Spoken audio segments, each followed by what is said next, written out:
Jaya Gopi Jana Vallabha Girivardhari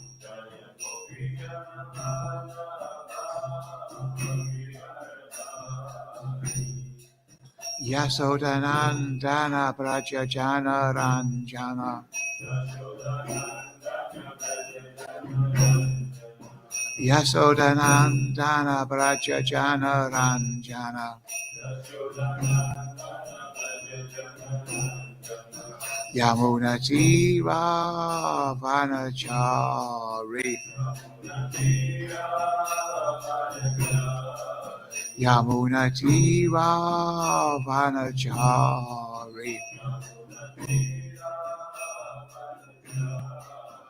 Jaya Radha Madhava Kunjabihari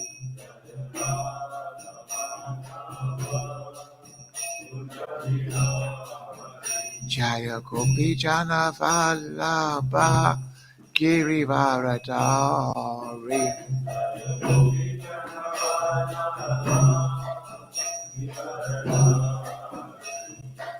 Yasodanandana Braja Jana Ranjana Yamuna Tira Vanachari Jaya Radha Madhava Kunjabihari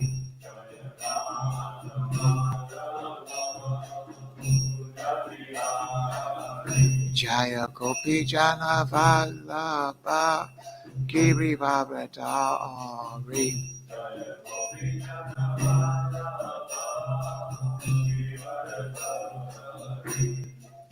Yasodanandana Braja Jana Ranjana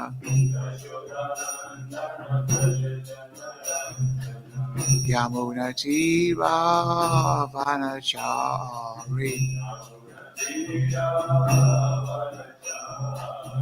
Jaya Radha Madhava Kunjabihari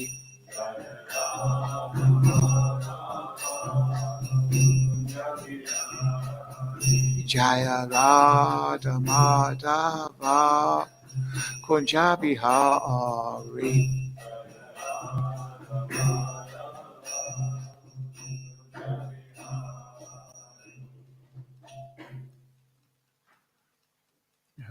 I'll just bow because I didn't do that before I started.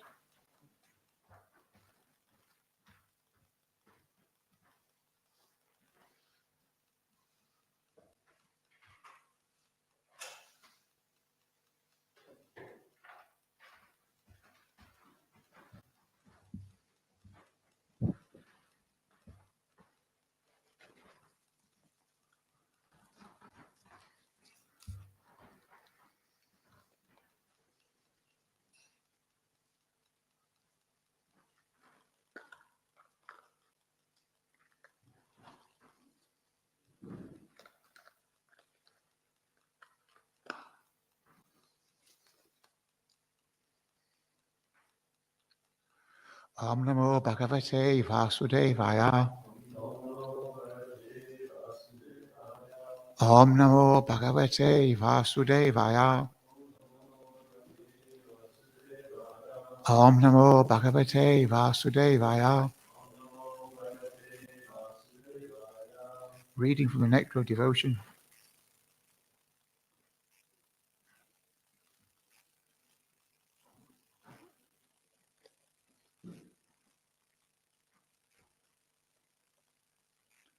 So this chapter is entitled Spontaneous Devotional Service. The attraction of the Gopi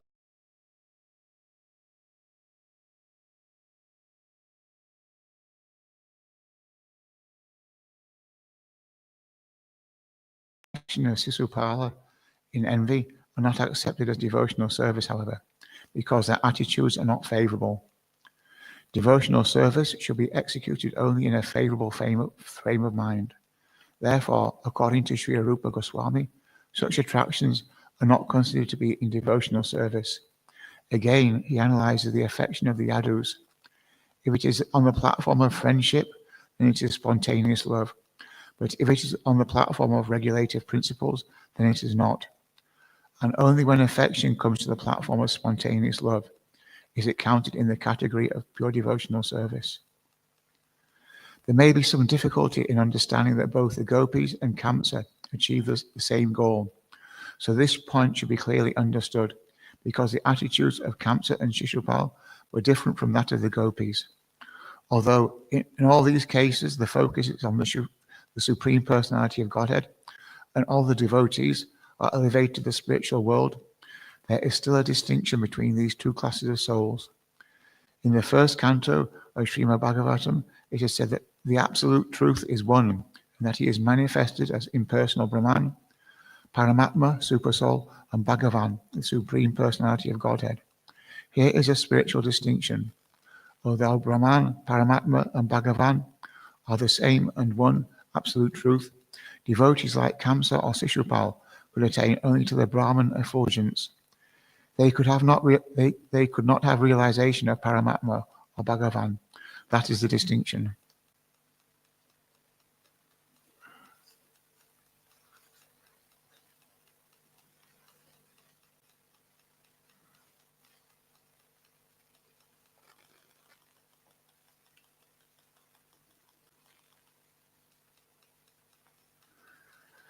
Shri Bhakti Rasimrita Sindhu Ki Jai.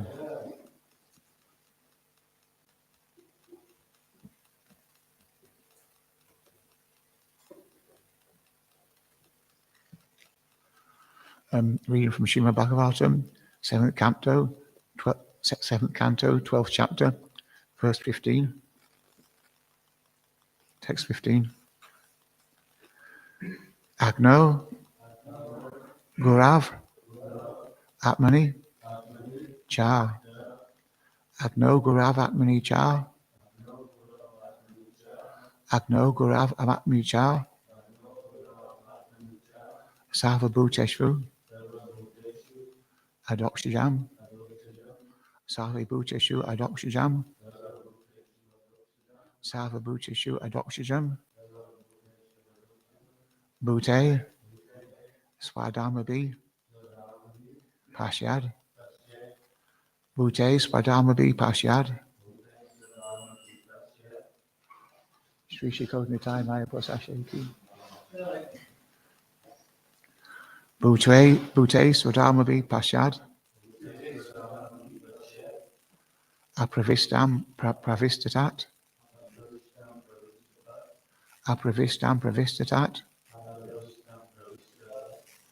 Agno Gurav Atmanicha. Swara Bhutesh Adokshijan. Bhute Swadamabi Pashyad. Apravistam Pravistatat. Agno Gurav Atmanicha. Swava Bhuteshu Adokshijam. Bhute Swadamabi Pashyad.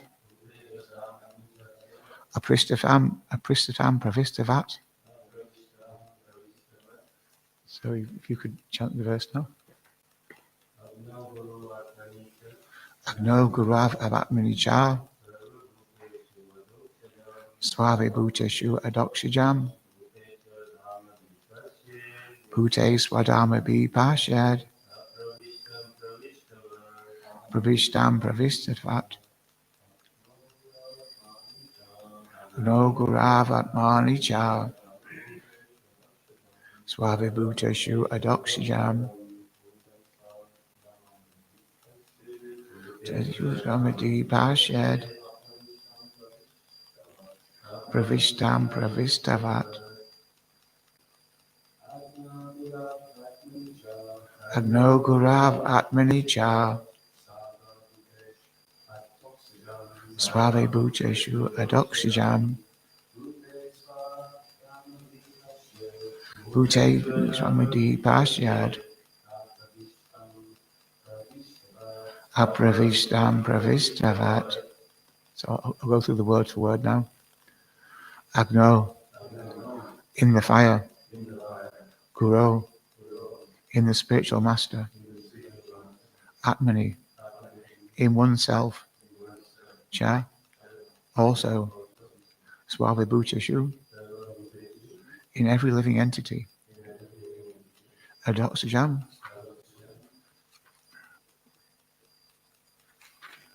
the Supreme Personality of Godhead, who cannot be seen or perceived with the material eyes or other material senses.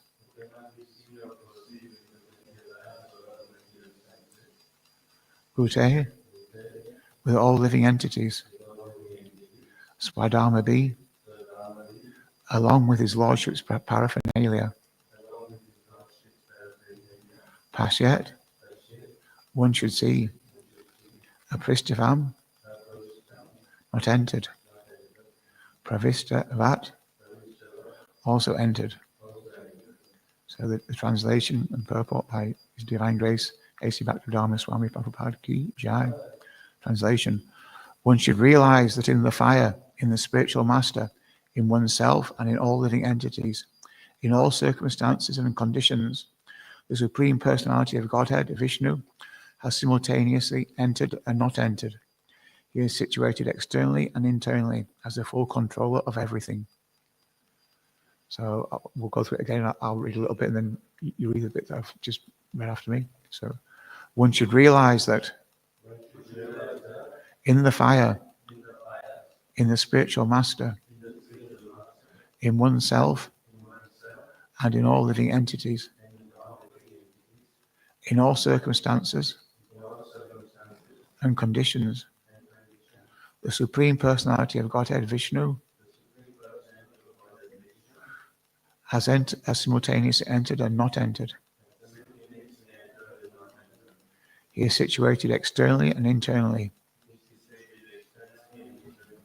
as the full controller of everything. So, purport.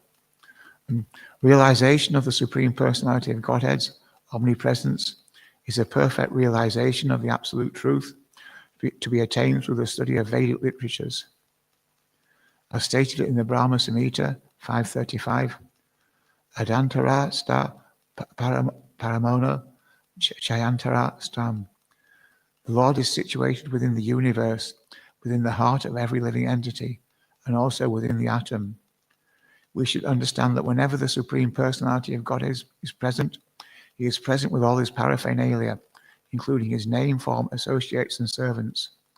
The living entity is part and parcel of the Supreme Personality of Godhead, and thus one should understand that since the Supreme Lord has entered the atom, the living entities are also there. One must accept the inconceivable quality of the Supreme Personality of Godhead, for no one can understand from a material point of view how the Lord is all pervasive and yet is situated in his own abode, Goloka Vrindavan. This realization is possible if one strictly follows the regulative principles of ashram, brahmachari, grihastha, vanaprastha, and sannyas. Srila Madhvacharya says in this regard, Apristava savagata, pravistava tva anurupavam, evandvi rupa bhagavan, hariya eko janadana. The Supreme Personality of Godhead in his original form has not entered everything, aprista,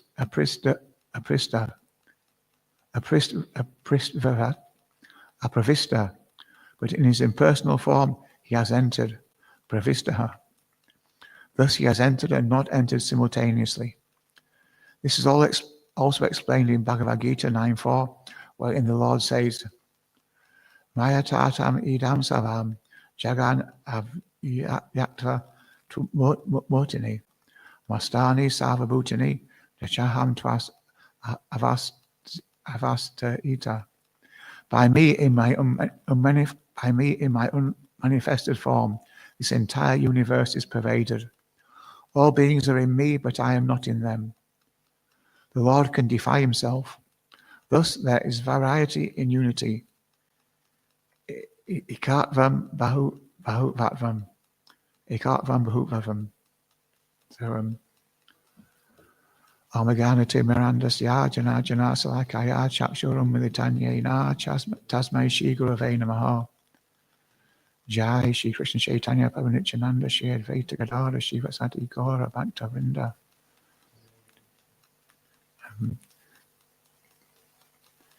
Namo Om Vishnu Padaya Krishna Pastai Bhutali Shriman Kripa.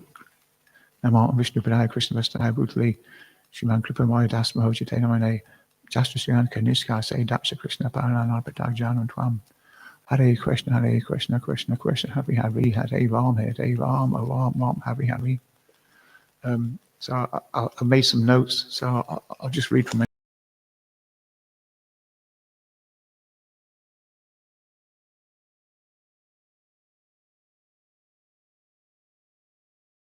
When they refer to the fire, I think that means the sacrificial fire. So regarding it as the fire being the sacrificial fire will possibly make the sloka a little more Vedic. A sacrificial fire is a fire used in religious rituals to make offering to the deities. The fire symbolizes the presence of the divine, the purification of the soul, the fulfillment of spiritual duties, and connects the physical and spiritual realms. The sacrificial fire is also known as fire yagna. The duration of a sacrificial fire depends on the type of ceremony. Some ceremonies last only a few minutes, while others can last hours, days, even months. In previous yugas, there will be elaborate fire sacrifices. For example, the horse sacrifice, where an old sacrifice will be sacrificed. The point of the sacrifice is that a younger horse would emerge from the frames of the sacrificial yagna. Brahmanas would chant mantras during these sacrifices. However, the knowledge of the mantras needed for such a sacrifice is not present in this yuga. The yuga dharma for this age is the congregational chanting of the Hare Krishna Maha Mantra. There is a significant word used in this sloka, and that word is adokshaja, meaning we cannot see or perceive God, Krishna, with the material eyes or other senses, or other material senses. This verse is talking about how Krishna is inconceivable. Krishna is also inconceivably powerful. In the translation, it refers to in oneself and in all living entities and in all circumstances and conditions. As explained in Srila Prabhupada's purport, for no one can understand from a material point of view. Srila Prabhupada also writes in the purport to Bhagavad Gita 9.4, Lord Shri Krishna's name, fame, pastimes, etc. cannot be understood by material senses. Only to one who is engaged in pure devotional service under proper guidance is he revealed. So in the purport, Srila Prabhupada refers to Madhvacharya. So this Madhvacharya that Prabhupada mentions in the purport is very highly situated in the chain of succession, the parampara. He is fifth just after Sri Vyasadeva. Indeed, the Iskon Sampradaya is known as the Brahma Madhavaya Gaudiya Sampradaya. The Brahma Madhava Gaudiya Sampradaya. Each of the four Sampradayas has an Acharya who enunciated the doctrine for that Sampradaya. For the Shri Sampradaya, there is Ramanuja. For the Rudra Sampradaya, there is Vishnu Swami. The Sampradaya of the Kumaras has Nimbarka, and for the Brahma Sampradaya, there is Madhvacharya. In Madhvacharya's time, the impersonal arguments were also pervasive. He taught that the jiva, the individual soul, is an eternal servant of the Paramatma, the Supreme Soul, that the constitutional nature of the Atma is seva, or service, to serve with love, that the absolute truth, Narayan Krishna, his body is eternal, full of knowledge, full of eternal and of all bliss. So these teachings are basically opposed to impersonalism. He also established the Udipi Sri Krishna temple. The Udupi Sri Krishna temple is noted for its deity of Gopal, standing alone, holding a cow-herding stick. The deity manifested from within a chunk of Gopi Chandana, sacred clay.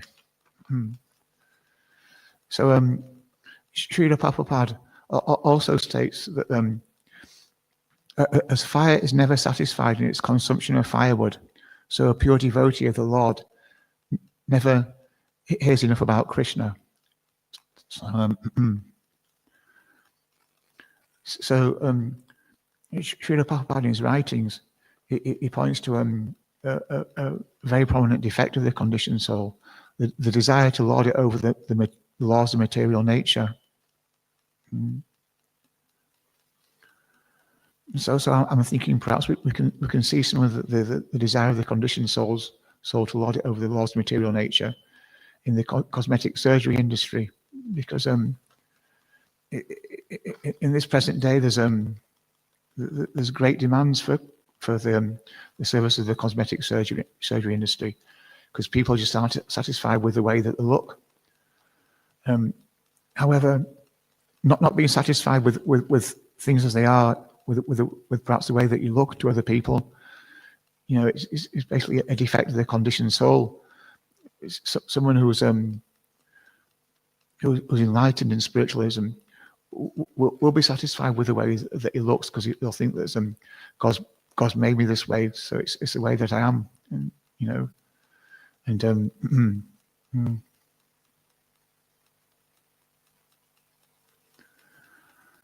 yeah, what I'm trying to point out here is the differences in the outlook between the conditioned soul and the non-devotee.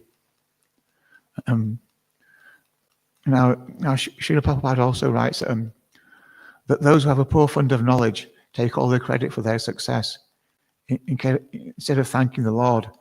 A symptom of the non-devotee class of men. So Srila Prabhupada is basically saying there that when we get success in life, it's not down to our own efforts. We should also realize that Krishna's paid a big part in situating ourselves in being successful. So Prabhupada also speaks of the whirlpool of birth and death, and I'm thinking that in several places he writes about crossing over the ocean of material birth and death, the ocean of nescience. But if you get caught in the whirlpool of birth and death, it'll be very difficult to get out of it. The whirlpool of birth and death is quite a powerful metaphor. And Prabhupada also tells us to beware of the false guru. So I'm thinking of a couple of times in my life when I fell over the spell of the false guru. So I used to be a big reader, and in the field of literature, there's these books that are on the subject of anthropology. They deal with the person who's written the book goes to this tribe in Mexico and meets a mystical medicine man, really. And the books are about his encounters with the medicine man, the teachings of the medicine man. But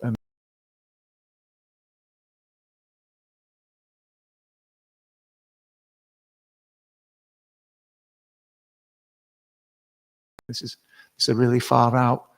Can this really happen? This is so far out? And there's, but nowadays it's come to light that all these books were concocted. They were just made up. So if you've been reading these books and thinking, wow, has what this author's talking about, has this happened to me yet? And you've fallen under the spell of the false guru. And I'm thinking of another incident of the false guru in my life.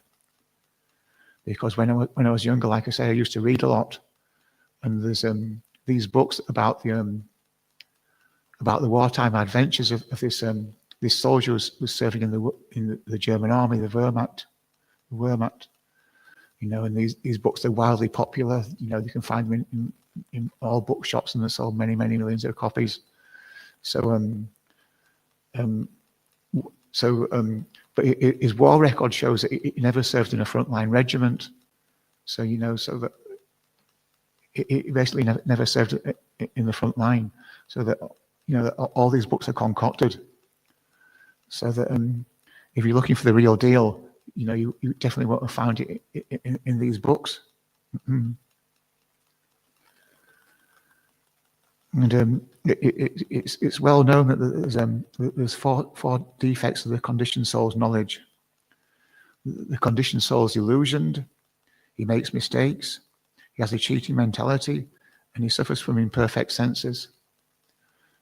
So the implications of this are just enormous, really, because it means that if the conditioned soul has these defects, then his science and his teachings can't be perfect.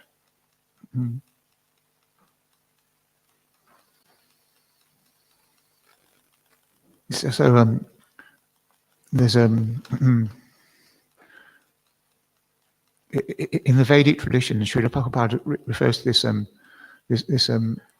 this man called Chanakya Pandit, and his teachings are described as being full of wisdom.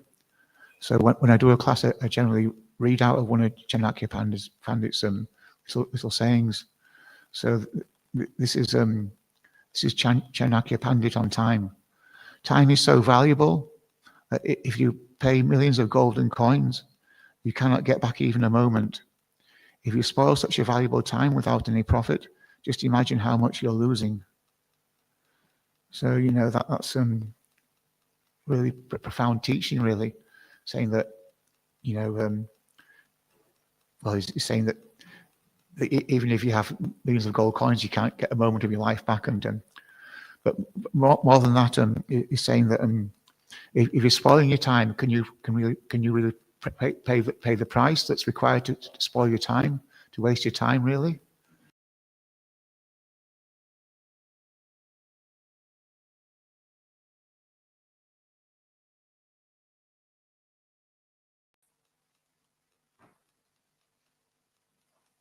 So Chanakya Pandit also says that the beginning of all wisdom is to see other wives as being your mother, to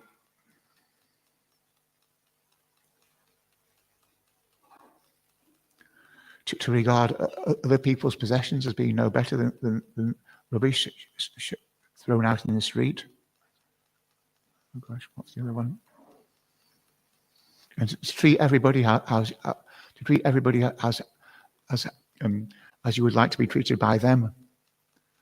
So so it also says that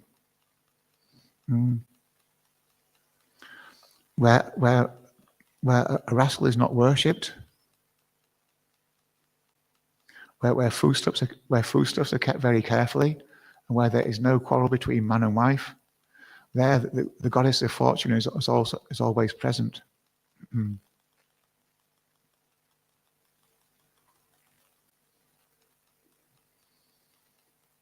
So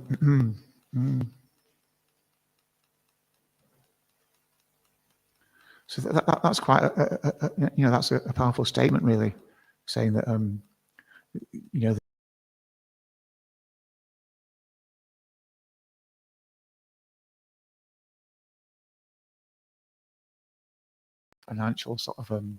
financial situation, because nowadays you've got the situation where people are just racking up enormous debts because they haven't got the understanding of how the financial system really works. They're just wasting good opportunities to to sort of get an understanding of how the spiritual dimension can really benefit you. So I'm thinking of a time when I was just coming to Krishna consciousness. I was going to an Anamahata, and one benefit that I'd felt from going to this Namahata was that for years and years that I wasn't really in control of my finances. I used to spend money as soon as I got it, and never tried to save any money. But through going to this Namahata, I managed to get ahead of my finances. I managed to sort of I managed to find that I was able to balance my income and my expenditure every week, and I was even able to save a little. So, you know, the goddess of fortune was present in my financial affairs.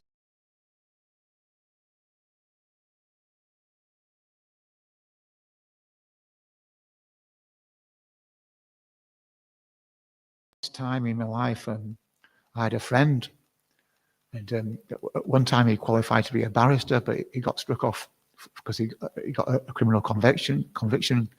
You know, if you want to be a barrister, you know, you can't have any criminal record. So, but anyway, that was in his youth, and anyway, his mum died, and he got a lot of money because his mum owned the house that she lived in, and the house was sold, so he got a lot of money from that. But in a matter of months, he'd burned through all the money that he got from the house sale, and it was, you know, it was really a lot. And I was thinking, you know, what a terrible situation to be in. And if you had, you know, if you just had a pinch of Krishna consciousness, you know, you might have been able to do much better things with all that money that you've just wasted. But anyway, that's something that happened in my youth.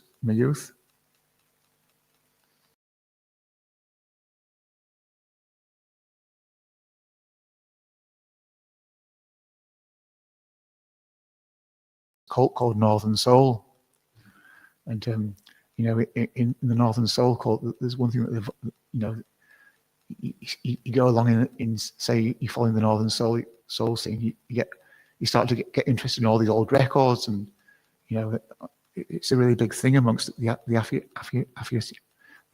enthusiasts of Northern Soul to have a massive knowledge about all these rare records that are an integral part of the Northern Soul scene.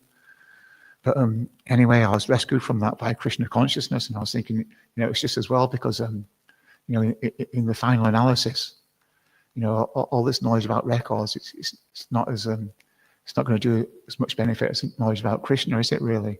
Because, you know, these records are just temporary, and you know, Krishna's eternal.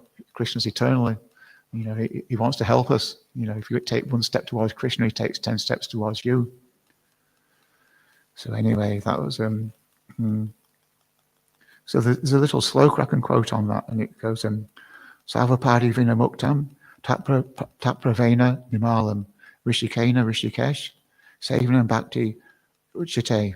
So the purport of this sloka is that if you engage your senses in service to Krishna, the master of the senses, you gradually lose all. I mean, your senses gradually become purified, and you lose all material designations. So you know these material designations. So I lost my material designation as a Northern Soul fan, but I do feel that I've gained more than I've lost. So yeah, there's also a little bit I picked up from a.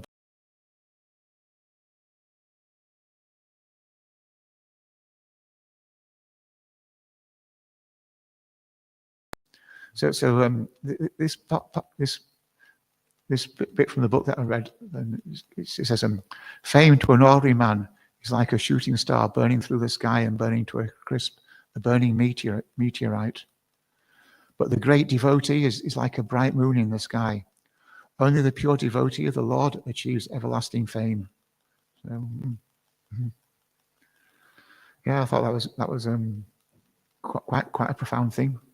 So that's my class. So if anybody's got any comments or questions that would like to ask me, I'll try to answer them. Thank you very much for a wonderful class. Very interesting. I just wanted to say thank you. I had a question to do with something that came up earlier, and it was saying that because Krishna has entered the atom, yes,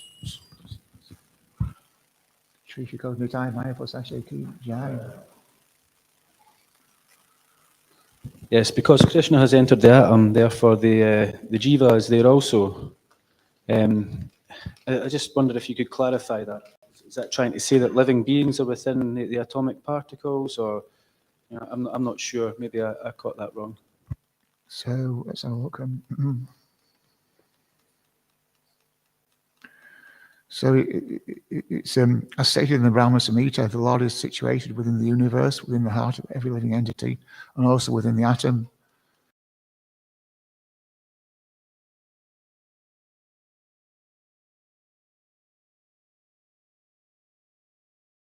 Incarnations,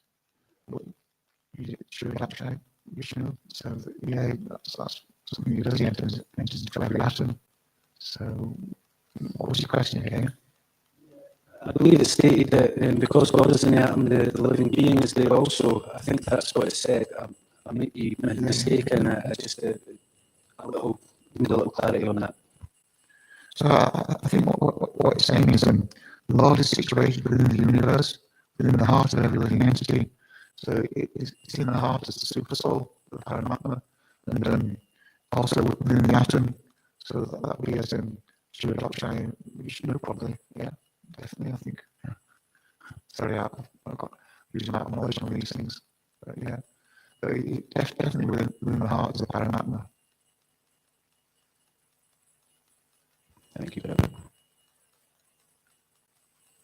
Yeah, so yeah, you can. So that when we're giving class, we have to refer to Sadhu, Shastra, and Guru.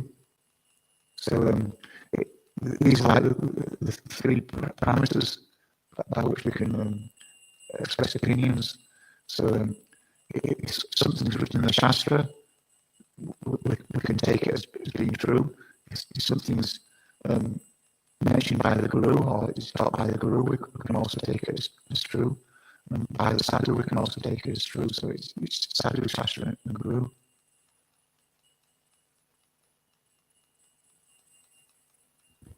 I enjoyed your point about false gurus earlier, and it seems just now there are quite prominent false gurus. I'll maybe not name them, but how should we approach the delicate situation if someone is infatuated by a false guru and is following some of their nonsense? What is the best way to approach that sort of thing? How can we be compassionate towards them without offending them? You take it as some prasadam to eat, definitely. That's full of spiritual clout, isn't it, really? So yeah, so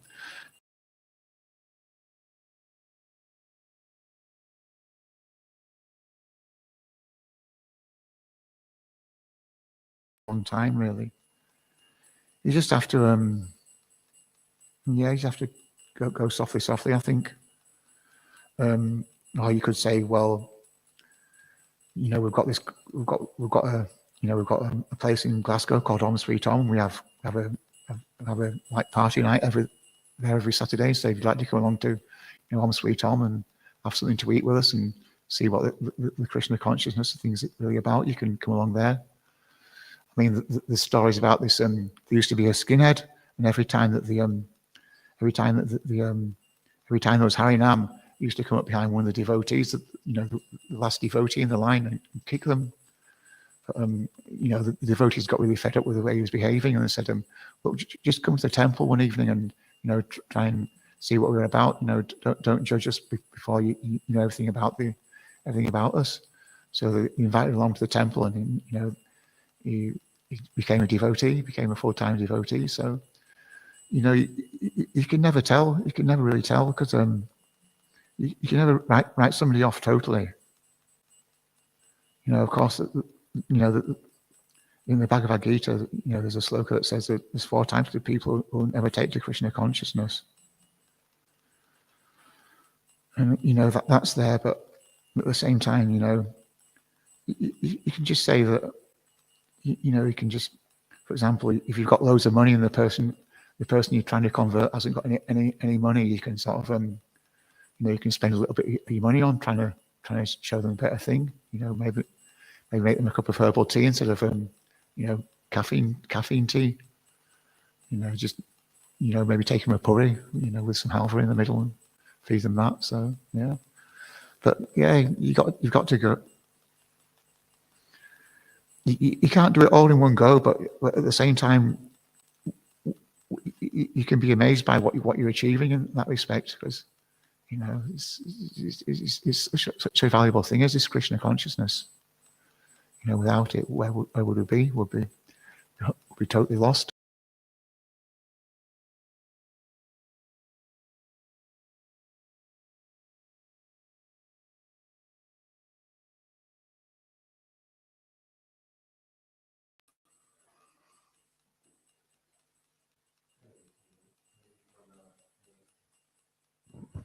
Hare Krishna, bro. Thank you for the class and very nice hearing from you your realizations and journey into Krishna consciousness. So, translation, like it says, Lord is essentially present everywhere, every time, and He's the controller of everything and everyone. And fundamentally, theoretically, basically, we understand, I suppose, someone not necessarily practicing KC also to some extent understands this theoretically. But us as practicing devotees, how can I be throughout aware of this in my consciousness after morning program when I'm working or when I'm outside the temple and all? How can I be aware that okay, Krishna is present, he's all over, he's the supreme personality of God and further? Mm.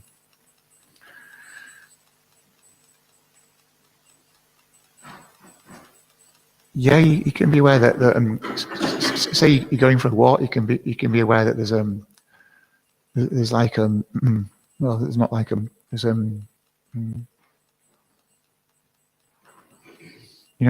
that we see has got this superior quality of design, hasn't it? Really.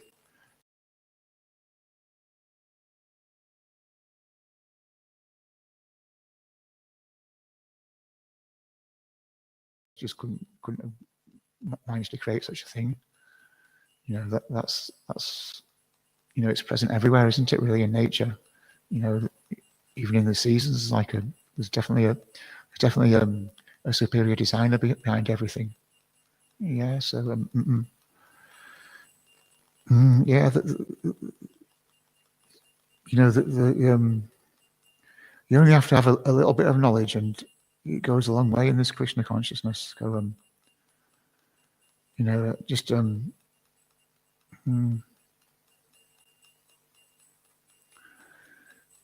yeah, you've got to be aware that everything's got a superior system of design than what we could have come up with in our little tiny minds.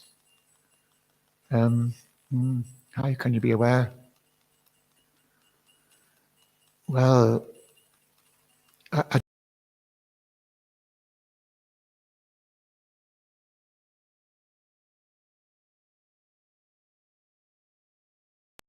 all beings are in me, but I am not in them. So I was reading the purport for the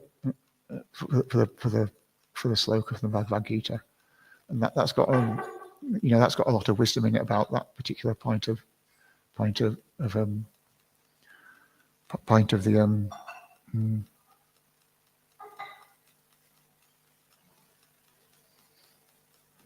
of well, how would I describe it? The point of view of so yeah, you can have a look in Shastra and do a little bit of reading and see what Shastra has to say in the matter, but there must be a superior system of design that's present everywhere in nature, because otherwise how could it just couldn't function, it just couldn't be otherwise. Yeah, so maybe that way.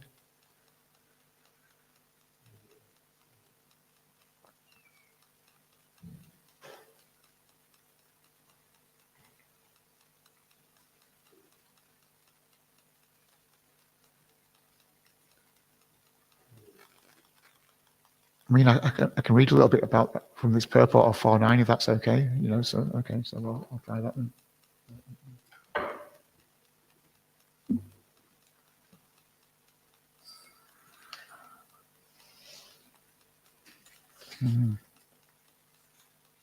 No, it's 9.4, not 4.9. Sorry.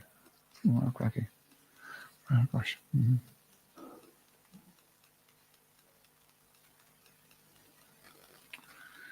So 9.4. Maya Tata Midam Savam Jagad Avachya Murtane Matstani Savabhutanita Chaham Tas Avishita. By me in my unmanifested form, this entire universe is pervaded. All beings are in me, but I am not in them. Purport. The Supreme Personality of Godhead is not perceivable through the gross material senses. It is said, Ata Shri Krishna Namadi, Abhava Graham Indriya, Seva,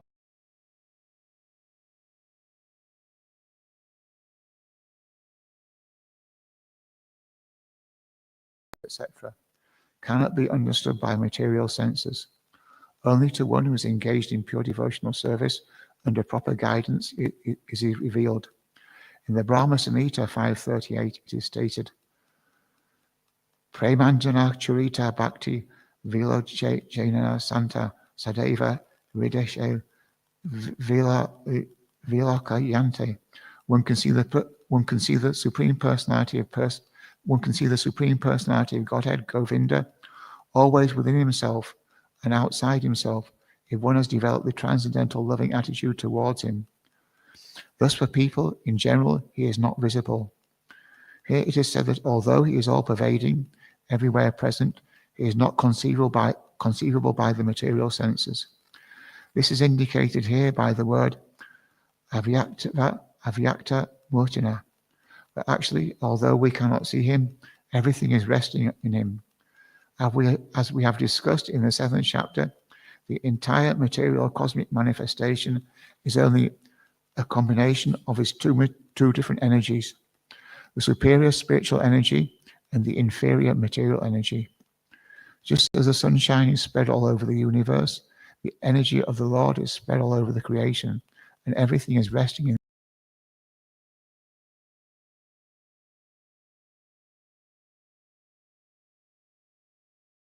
such an argument. The Lord says, I am everywhere and everything is in me, but I am still aloof.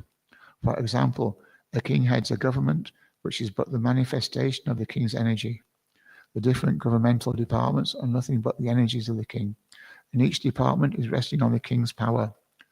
But still, one cannot expect the king to be present in every department personally. That is a crude example.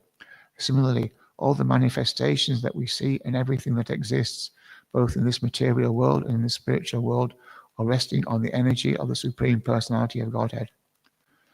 The creation takes place by the diffusion of his different energies, and is stated in the Bhagavad Gita, Vistabhyam idam Krishnam. He is present everywhere by his personal representation, the diffusion of his different energies. So, so if nobody's got any more questions or comments, or is there anything online? Okay, cool.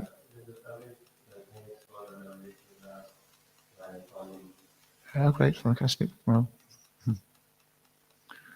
so Grantaraj Srimad Bhagavatam ki jai. Srila Prabhupada ki jai.